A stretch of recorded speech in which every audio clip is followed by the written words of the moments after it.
tornando-se em semelhança de homens e reconhecido em figura humana, a si mesmo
tendo todo o poder, a soberania que nós falamos a semana passada, ele se propõe, ele aceita tomar uma posição mínima de homem. Mas o homem, ele é o pó da terra. O homem é um ser tão frágil.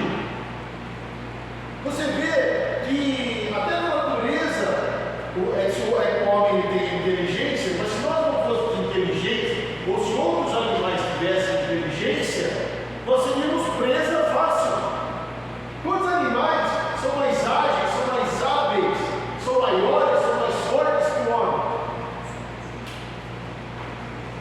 Então, que nós dotados de inteligência, nós conseguimos então dominar esses animais, porque nós somos feitos, né, para dominar.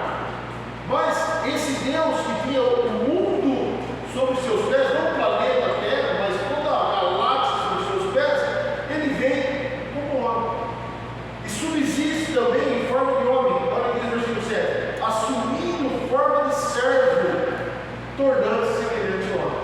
Como é difícil, por isso que as pessoas às vezes elas têm dificuldade. Jesus não veio só ao mundo porque ele podia ter vindo ao mundo como um super-homem. O Deus, como homem, realizando os milagres, o poder de Deus, como nós vemos, né? Que é o sonho de todas as indústrias cinematográficas, as revistas de gibi, que existisse um homem com superpoderes. Um homem que se viesse atacar Jesus, ele cai, caía, flutua, voa. Não. Jesus veio ser um homem e se tornou como nós. O homem que verdadeiramente era Deus veio ser a pessoa que verdadeiramente era Deus, veio também ser homem. E é sobre essa humanidade que nós vamos refletir hoje. Jefferson, coloca aí para mim João 11:35. Porque o ser humano ele tem sentimentos. Você imagina Deus tendo alguns sentimentos que o homem tem? Não. Deus é muito maior que isso. Quando nós colocamos alguns sentimentos humanos em Deus, é porque nós queremos que a gente entenda que isso o sentimento que Deus estava aparentemente como o homem sentindo. Mas Deus, por exemplo, lá no Velho Testamento fala que Deus se irou. Bom, Deus não pode se irar. Por quê, pastor? Porque se ele se irar, ele acaba com tudo. Numa palavra, no estalar de dedos, numa decisão. Então, mas Jesus sim, Jesus tem alguns sentimentos. Olha o que diz, se você nunca decorou um versículo da Bíblia, você vai decorar um, né? Pelo menos um decorado, você vai ter que ter. João 11:35, que diz lá, Jesus chorou. Talvez um sentimento mais humano que possa existir, de chegar ao enterro de Lázaro, seu amigo, e existem várias conjecturas do porquê ele chorou, mas como homem, ele chorou a falta, achando assim, eu não vou ver mais Lázaro, eu vou ver na eternidade, eu não sei qual ainda é o entendimento de tudo que Jesus tinha, mas Jesus como homem, chorou. Olha quão humano Deus foi. Então, por que isso? Eu quero que você entenda isso, porque às vezes nós estamos passando por momentos que nós choramos. E Deus entende, porque se ele não tivesse passado por isso, seria teórico. Claro que Deus é sua imensa sabedoria, mas para que você entenda que Deus ele tem completo domínio sobre os nossos sentimentos. Por quê? Porque ele também chorou. Ele também chorou. Então, quando você chora, Deus sabe o que está acontecendo, como um homem com você. Mas olha lá, Mateus 9:36. Mateus capítulo 9, versículo 36. Vai dizer assim: vendo ele as multidões, compadeceu-se delas, porque estavam aflitas e exaustas, como ovelhas. Jesus veio chegando a Jerusalém e ele olha para aquela multidão perdida. E o texto bíblico diz que mais um sentimento humano entrou no coração de Deus. que é a compaixão. Jesus teve dó daquelas pessoas. Irmãos, Deus, Ele tem a sua soberania, como nós vimos na quarta-feira passada, Ele tem domínio sobre todas as coisas. Deus sabe o que vai acontecer com aquele povo. Então é um sentimento que não existe na pessoa de Deus, apesar de dele existir tudo, mas não é um sentimento humano que Deus tem, mas Jesus teve. Jesus olha para aquele povo e tem compaixão dele, tem dó dele, para a gente entender melhor. Da mesma forma que olha para nós hoje e vê eu, você, outras pessoas todas cheias, achando que é alguém, e Deus fala assim, Jesus fala assim, como ovelhas que não tem pastor. Mateus 26, 38, Jesus, ele vai orar, ele deixa os seus discípulos na hora marcada, no tempo marcado, no lugar marcado. Jesus vai dizer assim, então Jesus disse aos apóstolos, a minha alma está profundamente triste. Jesus se entristeceu profundamente, amargurou o seu coração. Deus, como homem, tendo sentimentos humanos. Irmãos, tudo isso que eu podia dar outro exemplo para vocês, mas eu quero mostrar para você que Jesus, conhece profundamente os nossos sentimentos. Sentimento de dor, de lágrima, de tristeza, de angústia, de aperto do coração. Não, eu senti uma coisa, mas você não está entendendo. Irmãos, eu posso não estar entendendo. A pessoa que está junto com você pode não estar entendendo, o seu amigo pode não estar entendendo, mas Jesus está entendendo, porque Ele sofreu todos os sentimentos que um homem pode ter. Jesus passou por cada um deles. Jesus caminhou entre nós, não só sentiu como nós, mas caminhou entre nós. Marcos 6, 3. Era normal, irmãos, que, e aí é uma outra mensagem, é outro caminho que eu preciso seguir, mas não é para hoje, que todo menino, depois de estudar, de ir para a escola bíblica, na escola judaica, ele fosse ajudar o seu pai nos trabalhos que o pai fazia. E lá em Marcos 6, 3, eles falam lá em Nazaré, não é esse o carpinteiro, filho de Maria? Jesus foi carpinteiro, trabalhou na carpintaria de José. Alguns textos vão dizer, não é esse o filho do carpinteiro, e aqui o carpinteiro, filho de Maria? Mas para você ver que Jesus, o que Jesus fez durante a vida dele até o seu ministério? Primeiro ele estudou, né? Outro dia eu prego sobre isso. Ele estudou, ele foi discípulo de um rabino. E agora ele chega e teve uma vida como nós. Ou você acha que Jesus ele hibernava? Não. Deus, então quando você trabalha, Deus sabe que você trabalha. João 4, 6. Evangelho de João, capítulo 4, versículo 6, outro sentimento que Jesus entende em você. Estava ali a fonte de Jacó, cansado da viagem. Jesus estava cansado. Deus não colocou nele um dispositivo de renovação de energias. Ele se cansava também. Tem um texto bíblico que ele está pregando na multidão e ele fala para o povo assim, vamos pegar o barco, vamos para o outro lado. Eu não quero descansar. O texto bíblico, quando ele pega o barco, ele chega lá na multidão, deu uma volta no mar e já chegou lá na etapa. Não deu para descansar. E aí ele parou? Não, ele pregou, cansado mesmo. Né? E a gente fala assim, eu não vou fazer. Aí Deus entende, né? Eu estou cansado, Jesus entende, eu estou cansado. Não, ele também estava cansado. Ele cansou, pegou o barco e foi para o outro lado. E quando o multidão chegou lá, ele começou a orar, foi a segunda multiplicação dos peixes, foi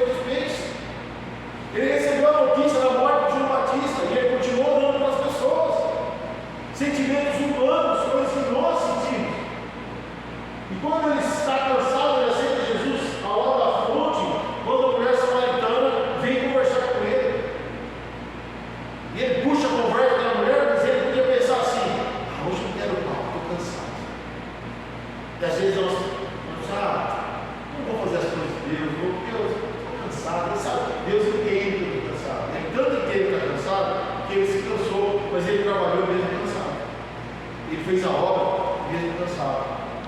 Mateus 4:2. A maior prova que Jesus foi homem. Ele se inclinou? Não. Depois de jejuar 40 dias e 40 noites, teve fome. Você acha que Jesus comia oração? Jesus comia comida espiritual? Não. Ele comia comida. Jesus teve fome. E não precisa abrir só para citar João 19:28. Jesus teve sede. Lá na cruz, ele pede, eles dão nada, no lugar de água. Jesus teve fome, Jesus teve sede. Jesus entende todos os sentimentos que nós temos. Ah, pastor, isso abre a minha mente, mas agora nós chegamos no ponto, talvez ápice, ponto alto da mensagem. Hebreus, capítulo 4, versículo 15.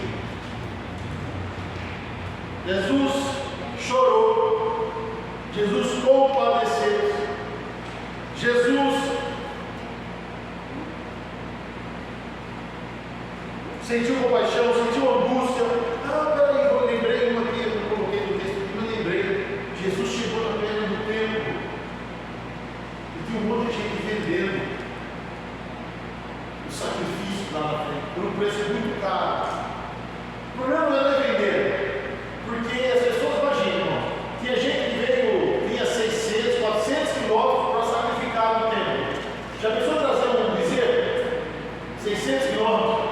Na época, 400 quilômetros, então as pessoas compravam lá no templo, mas o problema é que as pessoas estavam explorando lá no templo. Você lembra, né? Você sabe o que Jesus fez? Desceu em tudo, quebrou tudo. Jesus se irou sem pecar, e assim diz o texto bíblico: você irai-vos, mas não pequeis, né? Mas olha o que diz aqui: porque não temos um sacerdote que não possa compadecer nossas fraquezas. Antes foi ele tentado em todas as coisas à nossa semelhança, mas sem pecado.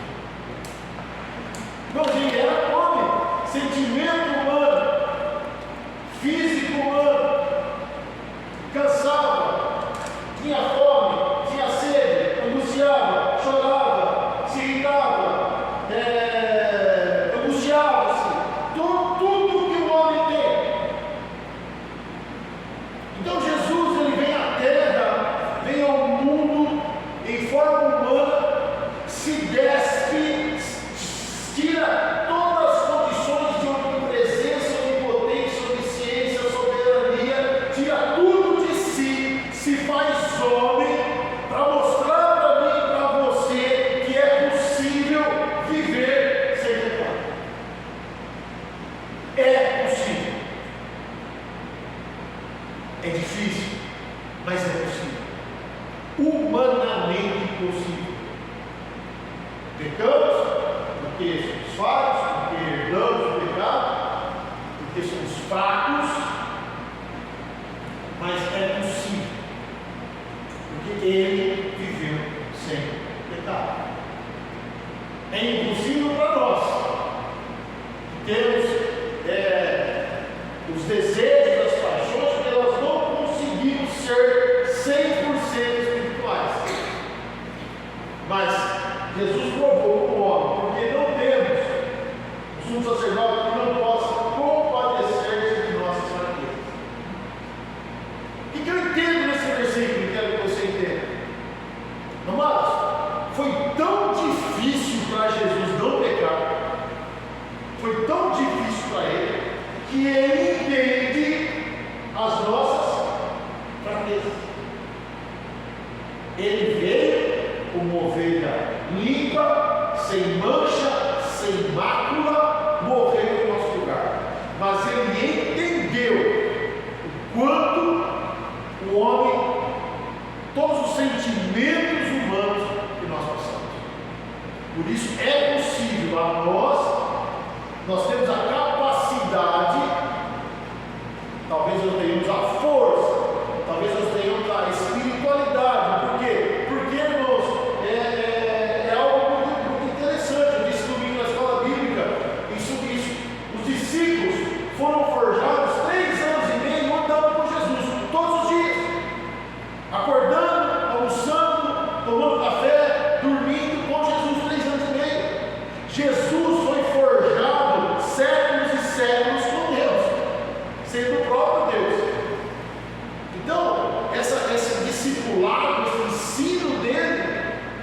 Ele consegue ser um homem e não pecar. Tem todos os sentimentos, todas as vontades, todas as necessidades que o homem tinha e não pecou. E esse homem sem pecado, ele entrega-se na cruz. Ele dá a sua vida, como diz lá em Filipenses, até a morte de cruz. Ele morre na cruz por amor de nós. E você já conhece a história. Você já assistiu, primeiro você assistiu um filme chamado assim, Rei dos Reis. E Jesus da cruz tinha um ketchupzinho escorrendo aqui. Não sei se você lembra desse. O primeiro filme de Jesus você assistiu, Sexta-feira Santa, só tinha a TV fechada, aberta. Lembra? Passava na Record, ou na Globo, ou na Bandeirantes. Ou outro chamava assim, Evangelho de Lucas, onde tinha um Jesus loiro, de olho azul, cabelo comprido, forte. Mas depois você assistiu a Paixão de Cristo, né? Mel Gibson. E aí agora você vai assistir o The Chosen, quando foi a primeira crucificação. A paz chegando lá. Ou você acha que Jesus não sentiu a dor da traição? Você acha que Jesus não sentiu a dor dos pregos? Jesus teve os seus pulsos pregados, Jesus teve os seus pés pregados, passou pela pior morte, né, que é a morte de crucificação por asfixia. E se você tiver curiosidade, leia na internet como que alguém morre na cruz. Não existe nenhuma outra morte que é lenta e dolorosa como a morte de cruz. A morte de cruz ela vai judiando e matando aos poucos. Era uma morte que ninguém desejava ter. É claro que ninguém deseja outra morte, mas existem mortes que são capitais, né, que são rápidas. A morte de cruz era... Mas antes disso, Jesus foi chicoteado, Jesus foi esbofetado, foi humilhado. Ele não sentiu dor. Não sentiu. Porque ele era homem. E esse Deus, ele foi tão humano e ele deu tantas nossas fraquezas que ele deu a sua vida na cruz. E a sua maior prova de humanidade é que a cruz foi real, o seu sangue foi real, a sua morte foi real. Mas graças a Deus, a sua ressurreição também. Amém? Pastor, mas o que tem a ver nisso? Irmãos, é lógico. Se ele veio ser homem, agora nós fechamos o raciocínio. Se ele veio ser homem, teve os sentimentos que o homem tem, as dores que o homem tem, as alegrias que o homem tem, sofreu como os homens sofrem, morreu como os homens morrem, e ele ressuscitou, o que vai acontecer conosco? Por que ele, como Jesus homem, ele sente tudo que o homem sente, e depois, quando ele ressuscita, ele não é mais homem? Não, ele continua sendo Jesus, ele continua tendo as mesmas características que o homem tem. Então nós vamos lá para a primeira carta do apóstolo Paulo aos Tessalonicenses, capítulo 4, versículo 14. Pois, se cremos que Jesus morreu e ressuscitou, assim também Deus, mediante Jesus, trará em sua companhia os que dormem, os que já morreram. Próximo. Ora, ainda nos declaramos por palavra do Senhor, isso, nós os vivos, os que ficarmos até a vida do Senhor, de modo algum precederemos os que dormem. Próximo. Porquanto o Senhor mesmo, dada a sua palavra de ordem, ouvida a voz do arcanjo, ressoada a trombeta de Deus, descerá dos céus, e os mortos em Cristo ressuscitarão primeiro. Depois nós, os vivos, os que ficarmos, seremos arrebatados juntamente com eles, entre nuvens, ao encontro do Senhor nos ares, e assim estaremos para sempre com o Senhor. Amém? O adendo da mensagem do domingo. Mas o entendimento de Jesus. Amados, se ele foi homem e sentiu e viveu o que nós vivemos, nós também viveremos a ressurreição que ele já viveu. Porque ele é a premissa. ele em primeiro lugar, diz o apóstolo Paulo. Se cremos que Cristo ressuscitou, então vamos ressuscitar também. Crer que Jesus Cristo foi homem é a base da nossa ressurreição. Porque se ele sentiu, se você entende que ele nasceu, ele foi um bebê, ele nasceu, ele foi uma criança, que ele foi um homem que chorou, que teve angústia, que compadeceu, que orou, que se alegrou, que sentiu dor, que sentiu fome, que sentiu sede, e que morreu. E nós passamos por tudo isso. Você chora, você tem dor, você tem raiva, você tem ira, você se alegra, você se compadece, você tem dó de pessoas, você trabalha, você come, você bebe ou não. E você vai morrer também. E eu vou morrer também, porque Cristo foi homem e morreu. Só que porque Ele ressuscitou, eu e você vamos ressuscitar também. Amém? Isso é uma prova teológica, né? Essa palavra é uma palavra teológica de que nós vamos. Pode botar uma versículo final ao Rogério, por favor. Bom, 1 Tessalonicenses 4, 18. 17. Essa é boa também, mas é 17. E assim estaremos para sempre. Vamos ficar em pé.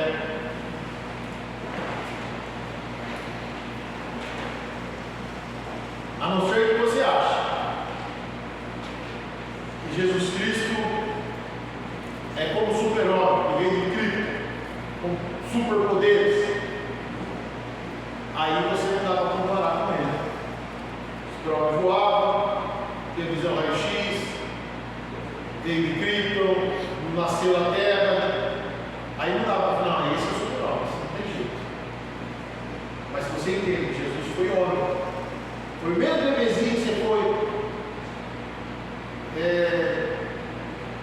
teve todo o processo de crescimento que você teve, teve os mesmos sentimentos que você teve, que conseguiu viver, mostrou para nós como pecado, você vai ter o mesmo fim que ele. A morte? Não, pastor, mas se Jesus voltar, tudo é vivo. O apóstolo Paulo diz: primeiro os que dormem, depois nós, os que estamos vivos, por ordem, né? Cristo, os que já morreram, os que estão vivos, vamos morar com Cristo no céu. Esse é não é assim, ó, Cristo, depois de um tempo os mortos, aí depois não, isso é automático, vamos abrir e fechar de olhos. Mas por ordem, Cristo já ressuscitou, os que já morreram vão ressuscitar, e aqueles que estiveram vivos serão arrebatados para sempre. Amém? Feche os olhos, coloque a mão sobre o seu coração. Eu sei que você crê nisso, mas está provado biblicamente que nós seremos salvos e morreremos com Cristo se crermos na palavra. Amém? Senhor amado, em nome de Jesus, eu espero que a palavra desta noite tenha elucidado os nossos corações algumas dúvidas, alguns momentos que nós passamos, porque quantas vezes nós temos sentimentos que são humanos e achamos, às vezes, pela nossa falta de entendimento, que o Senhor não nos compreende. Mas o Senhor, na tua infinita misericórdia, no teu grande poder, o Senhor traz ao nosso coração o entendimento, Deus, da tua palavra. E eu sei que o Senhor entende todos os meus sentimentos. E peço perdão pelas vezes em que eu deixo esse sentimento me levar ao pecado. Porque o Senhor teve também os sentimentos, mas não pecou. Provou que humanamente é possível, mas todos nós nos deixamos vencer pelo pecado. O Senhor cura a nossa alma. Salva-nos, Senhor, Pai, para que nós, assim como o Senhor, no dia da nossa morte, e que nós possamos